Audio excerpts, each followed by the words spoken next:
chers étudiantes, on va continuer notre révision du chapitre Intégration des fonctions d'une variable complexe.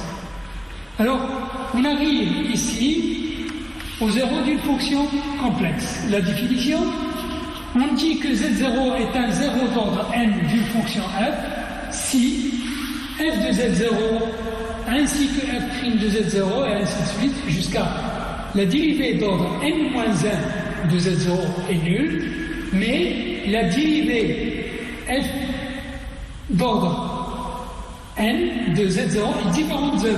Ici, différente de 0. Si n est égal à 1, on dit que c'est un zéro simple. Et si n est égal à 2, on dit que c'est un zéro double. Alors, on a une proposition, comme pour les polynômes de variables réelles, le point Z0 est un zéro d'ordre n d'une fonction f holomorphe en Z0, si seulement si il existe une fonction phi holomorphe en Z0 avec phi de Z0 différent de 0 et f de Z0 et f de Z égale à Z moins Z0 à la puissance n phi de Z.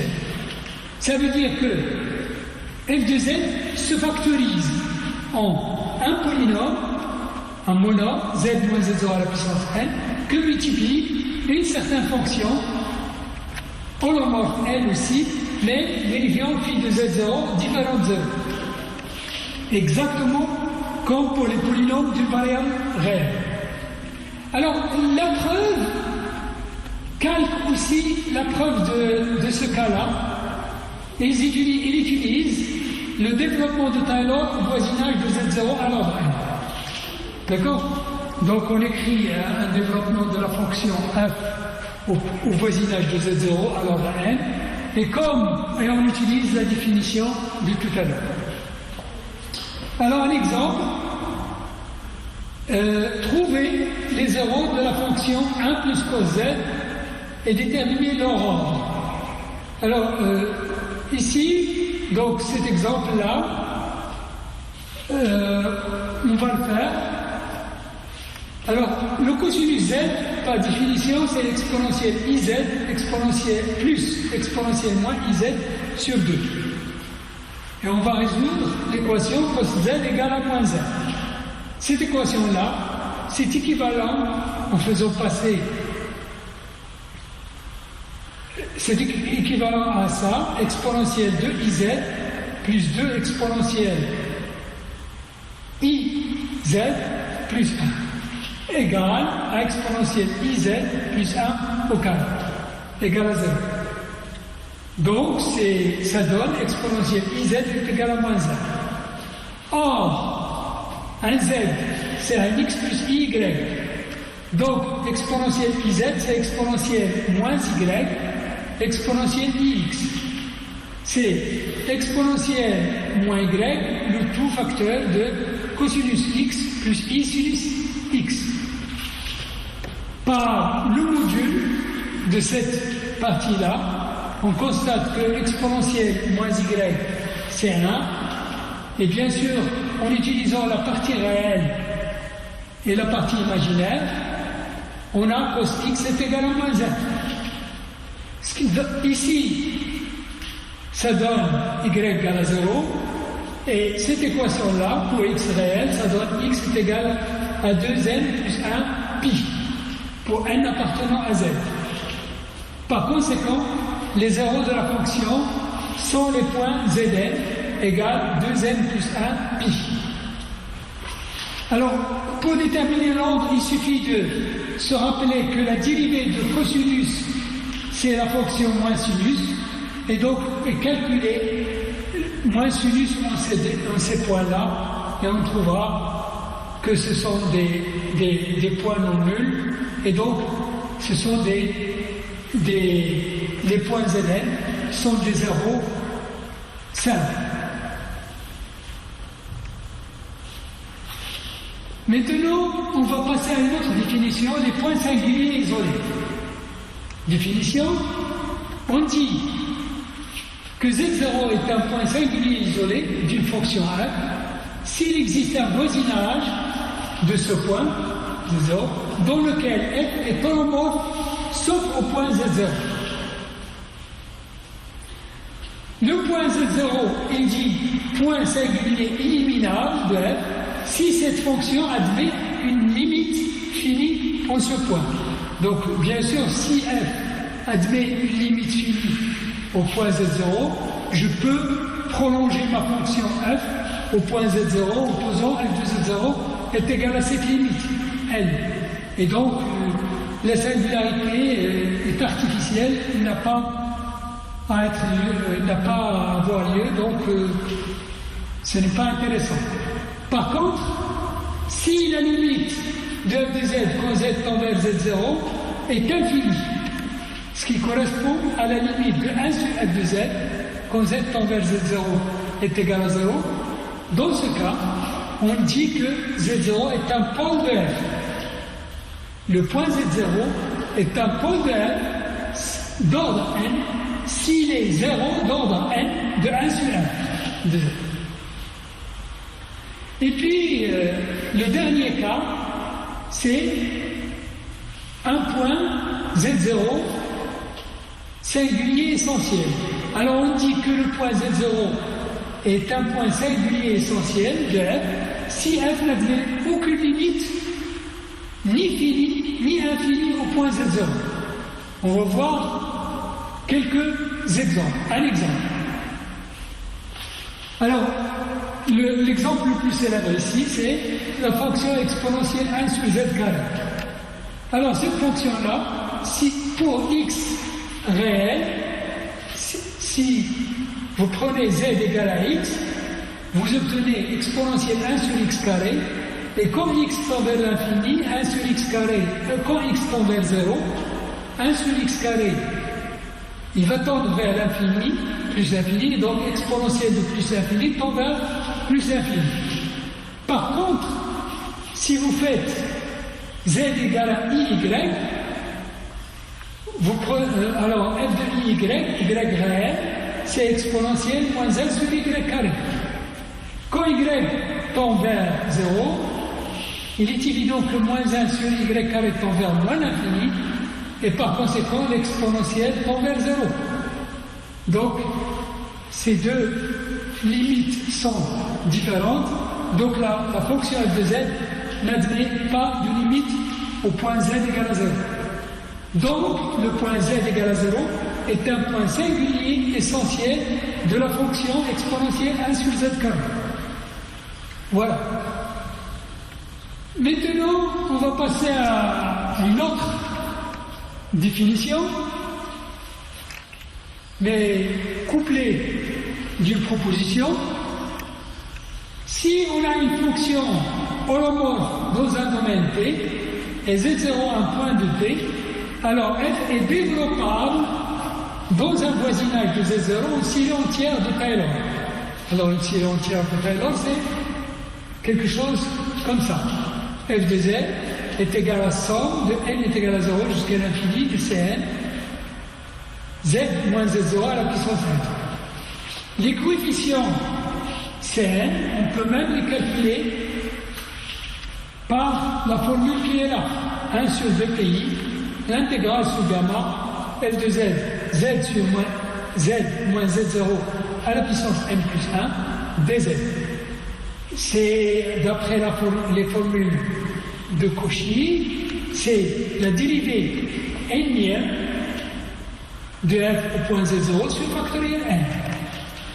Gamma est un cercle de centre z0. Bien sûr, gamma est inclus dans un voisinage de z0, inclus dans D. Donc, ici, quand je dis c'est une série de taille comme ça veut dire qu'il y a convergence de la série vers la fonction holomorphe. Ce résultat-là est très important parce qu'il nous dit que une notion qu'on n'a pas introduite, c'est la notion de fonction analytique. Toute fonction holomorphe est fonction analytique.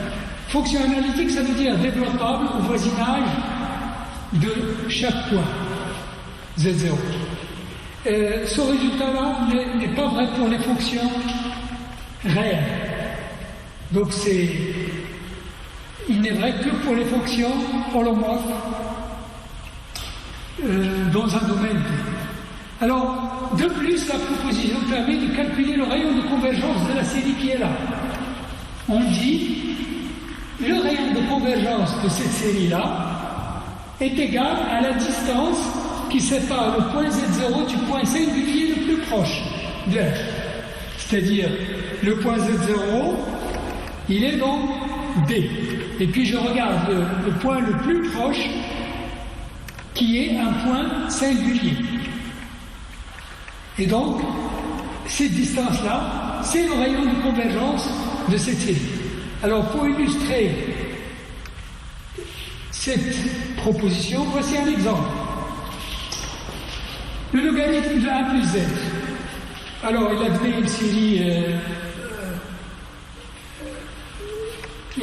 convergente. Z moins z carré sur 2 plus z au cube sur 3, c'est la même série que dans le cas réel. Et que, on voit très bien que z égale à moins 1, ici, c'est la fonction Ln n'est pas définie en ce point, donc c'est un point singulier, et cette série-là est valable au point z égale à 0, donc z0 est égal à 0.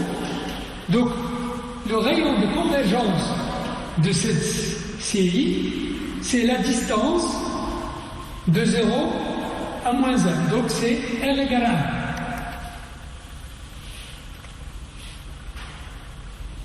1. Une autre notion de série associée aux fonctions holomorphes, c'est les séries de Laurent. Cette fois-ci, on a une fonction holomorphe, mais dans une couronne. Oméga, l'ensemble de z, tel que module de z moins z0 supérieur strictement à R, inférieur à R. R a un nombre strictement positif, et grand R peut même être égal à l'infini. Alors, on dit que f est développable dans oméga en série entière de Laurent si on peut écrire f de z est égal à une somme, cette fois de n est égal à moins l'infini jusqu'à l'infini de Cn, z moins z0 à la puissance n. Alors, le point z0 n'est pas un point de l'homorphie de la fonction, parce qu'il est dans le trou de la couronne. Et donc, il y a une partie qui correspond à des exposants négatifs, n est égal à moins l'infini jusqu'à moins 1 de Cn, z moins z0 à la puissance n, et il y a une partie régulière qui correspond à des n positifs, somme sur n égale à 0 jusqu'à l'infini de Cn, z moins z0 à la puissance n. Alors la formule donnant les Cn, elle est toujours la même pour tous les n appartenant à z. Cn, c'est 1 sur 2 pi, l'intégrale sur gamma de f de z dz, z moins z0 à la puissance n plus 1, donc c'est la dérivée nième de f au point z0 sur factoriel n. Gamma est un cercle de centre z0 qui est inclus dans la couronne.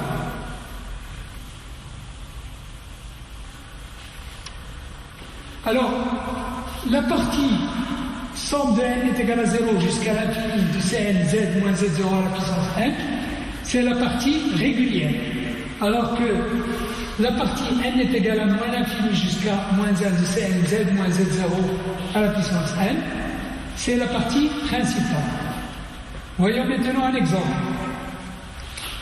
On a une fonction, fraction rationnelle, 1 sur z carré moins 1 au carré.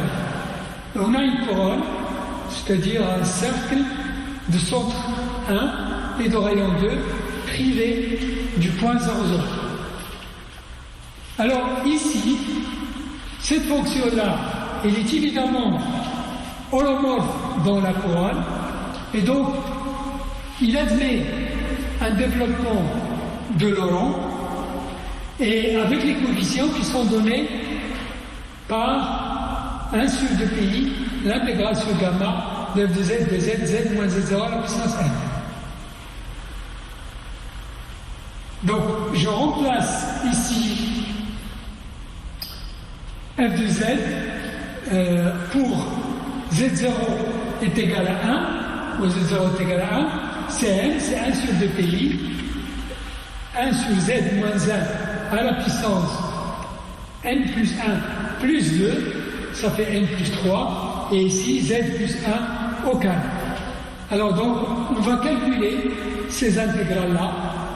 Ici, gamma, c'est un cercle de centre 1 et de rayon R strictement inférieur à 2, pour ne pas avoir l'autre zéro qui est moins 1 à l'intérieur du cercle. Donc, il est facile de voir que si n plus 3 est inférieur à 0, la fonction qui est là, ça va être un polynôme, et donc cette fonction-là est holomorphe donc D. Et donc, cette intégrale-là, s'il est holomorphe donc D, cette intégrale, il est nul.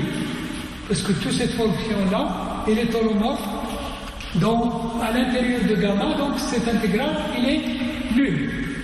Donc Cn est égal à 0 pour tout n inférieur à moins 3. Il nous reste simplement n strictement supérieur à moins 3. Dans ce cas-là, Cn, c'est 1 sur 2 pi, l'intégrale sur gamma de z moins 1 à la puissance n plus 3, facteur de z plus 1 au carré, est égal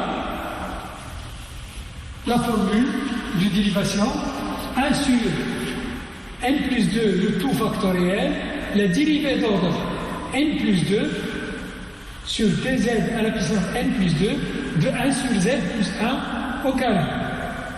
Ici. Pris au point z est égal à 1. Alors une simple récurrence me donne moins 1 comme valeur, moins 1 à la puissance n, n plus 3 sur 2 à la puissance n plus 4. Et donc, j'en déduis le développement de Laurent de 1 sur z carré moins 1 au carré, c'est somme de n est égal à moins 2 jusqu'à l'infini, de moins 1 à la puissance n, facteur de n plus 3, 2 à la puissance n plus 4, le tout facteur de z moins 1 à la puissance n. Voilà un exemple donc d'un développement de Laurent. Alors je passe à la partie la plus importante de ce chapitre, les résidus. Donc je commence par le théorème des résidus de Cauchy. Soit z0 un point singulier isolé d'une fonction f. On appelle résidu de f, en z0, le nombre que je note résidu de f en z0, 1 sur 2 pi, l'intégrale sur gamma de f de z dz. Gamma, ici, c'est un cercle centré en z0 et de rayon suffisamment petit pour qu'il ne dépasse pas la frontière du domaine ou de l'homorphie de f. Ça veut dire que je choisis le gamma contenant simplement le point z0 et pas d'autres points singuliers. C'est le seul point singulier de f à l'intérieur du cercle. Et ça c'est possible parce que mon point est un point singulier isolé. Alors, dans ces conditions-là, ce nombre-là, c'est rien d'autre que le coefficient c-1. Si vous regardez les formules de Cn, vous mettez n est égal à moins 1, vous obtenez cette intégrale. Donc le résidu de f de z0, c'est rien d'autre que c-1, le coefficient de 1 sur z moins 1, dans le développement de Laurent de f au point z0. Alors, revenons à l'exemple précédent. On a montré que le développement de Laurent de 1 sur z carré moins 1 au carré, c'est la somme sur n est égal à moins 2 jusqu'à l'infini de moins 1 à la puissance n, facteur de n plus 3 sur 2 à la puissance n plus 4, facteur de z moins 1 à la puissance n. Maintenant, développons un peu ceci et regardons le coefficient C-1. Donc quand je développe, j'ai le premier terme, le deuxième terme pour n est égal à moins 1, ça fait z moins 1 à la puissance moins 1, et j'ai ce coefficient-là. Voici le résidu de f au moins 1. Donc le résidu de f ici en 1, z0 égale à 1, c'est c moins 1, c'est 1 quart. Alors maintenant, si z0 est un point singulier illimitable, il est évident que dans ce cas-là, le résidu c'est 0. Parce que l'intégrale qui définit le résidu, ici, ce serait une fonction holomorphe, et donc son intégrale sur un domaine d'holomorphie, c'est 0. Donc, si Z0 est un point singulier éliminable, le résidu de f de Z0, c'est 0. Si Z0 est un pôle d'ordre n de f, alors le résidu de f de Z0, c'est 1 sur factoriel n moins 1. La limite de z moins z0, la limite quand z tend vers z0, de la dérivée d'ordre n moins 1 sur d de z n moins 1 de f de z, z moins z0 à la puissance 1. Cette formule, je l'ai déjà utilisée avant, mais voilà, il est très important, on va l'utiliser. On l'utilise parce qu'il simplifie les calculs. Par exemple, si on a un pôle simple, ça veut dire n égale à 1, et donc tout de suite, le résidu de f de 0 de f en z0, c'est rien d'autre que la limite de quand z tend vers z0, de z moins z0, f de z. En particulier, le cas particulier, si on a une fraction rationnelle, p de z sur q de z, avec p de z0 différent de 0, et q de z0 égal à 0, c'est-à-dire qu'on a un pôle simple. Alors tout de suite, le résidu par cette formule-là, le résidu au point z0, c'est p de z0, q' de z0. On arrive maintenant au théorème fondamental de cette partie-là. Théorème. Si f est une fonction holomorphe sur la frontière C d'un domaine D et partout à l'intérieur de D. Donc il faut qu'il soit holomorphe aussi sur la frontière de D. Sauf on a un nombre fini de points singuliers qui sont à l'intérieur. Alors l'intégrale sous C sur la courbe ici C de f de z de z, c'est 2 pi et puis la somme sur k égale à 0 jusqu'à n des résidus de f au point singulier qui sont là, les zk.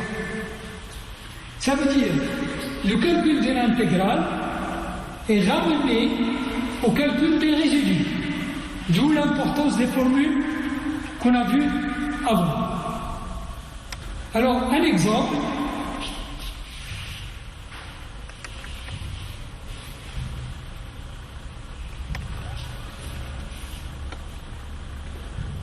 Calculons, comme application, calculons l'intégrale sur le cercle de centre 0 de rayon 2 de tangente z dz. Alors, évidemment, cette intégrale-là, d'après ce théorème-là, c'est 2 pi, et puis la somme des résidus de la fonction tangente qui sont à l'intérieur de ce cercle. Donc il suffit de chercher ces résidus, d'abord chercher les pôles, et puis trouver leurs résidus. Alors, c'est assez simple parce que D, c'est l'ensemble, D c'est le disque, l'ensemble des Z, et le module du Z est inférieur ou égal à 2, la fonction tangente est holomorphe à l'intérieur de T, sauf au point pi sur 2 et moins pi sur 2. Ce sont les seuls points ou la tangente, parce que la tangente c'est sinus sur cosinus, le cosinus de pi sur 2 c'est 0 et le cosinus moins pi sur 2 c'est 0, donc ce sont deux pôles simples. Et puisque ce sont des pôles simples, le résidu il est donné par sinus z sur le cosinus pi de z au point pi sur 2, c'est moins 1. La même chose pour celui-là, pour moins pi sur 2. Le résidu de la tangente moins pi sur 2, c'est moins 1 aussi. Et donc I, c'est 2pi facteur de moins 1 plus moins 1, c'est-à-dire moins 2 facteur de 2pi, c'est-à-dire moins 4pi. Donc l'intérêt de ce théorème, c'est qu'on calcule une intégrale juste les résidus.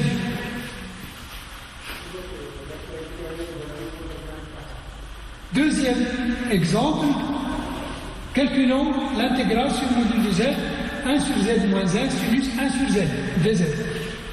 Le calcul de résidus, ce n'est pas toujours quelque chose d'immédiat, ni facile. D'accord? Alors, prenons la fonction 1 sur z moins 1, sinus 1 sur z. Donc, l'intérieur de ce domaine. Cette fonction-là, il est holomorphe sauf au point z égale à 1, ici, qui est un pôle simple, et z égale à 0, qui est aussi sur lequel aussi le sinus 1 sur z n'est pas défini. Alors pour le point 1, c'est facile, parce que c'est un pôle simple. Le résidu de cette fonction au point 1, c'est la limite de z moins 1 que multiplie cette fonction-là, donc c'est cette fonction-là au point 1, sinus 1. Mettez z égale à 1. D'accord? Maintenant, pour déterminer le résidu de cette fonction-là au point z égale à 0, il faut connaître le caractère du point singulier z égale à 0. Pour cela, on n'a qu'à calculer le développement de l'orange de la fonction qui est là, au point z égale à 0. Alors, on sait que la fonction 1 sur z moins 1, il est égal à 1 plus z carré, etc., plus z. Le signe moins ici. Et puis, le sinus 1 sur z, on a déjà dit au départ qu'on a une série qui définit la fonction sinus. Et donc, il suffit de remplacer dans ce développement qu'on a déjà vu la variable par 1 sur z. Ici, on a donc une autre série ici. Ce qui nous intéresse, c'est le coefficient dans ce développement-là de 1 sur z. Donc il y a d'abord moins 1 qui multiplie 1 sur z, mais il y a aussi les termes, par exemple z carré qu'on multiplie ici z3. Donc il va rester 1 sur z. Donc ici, moins 1 sur factoriel 3, etc. Z4 peut multiplier Z5 et ainsi de suite. Donc on a une série ici que multiplie 1 sur Z. En fait, ce qui est là, c'est rien d'autre que sinus au point 1. Le reste, ici, ça ne m'intéresse pas. Ainsi qu'il y a aussi une partie régulière, RZ, qui ne m'intéresse pas. Donc tout ce qui m'intéresse, c'est ce coefficient-là. Alors, le caractère de ce point-là, puisque les CK ici, les termes qui sont là, CK, ils sont tous différents de 0. CK, C2 sur 2, C3 sur Z3, etc. Donc, Z égale à 0 est un point singulier essentiel. Et le résidu de cette fonction-là, 1 sur z moins 1 sinus 1 sur z point 0, c'est toute cette partie-là. Donc moins sinus 1. Alors, revenons maintenant à notre intégrale.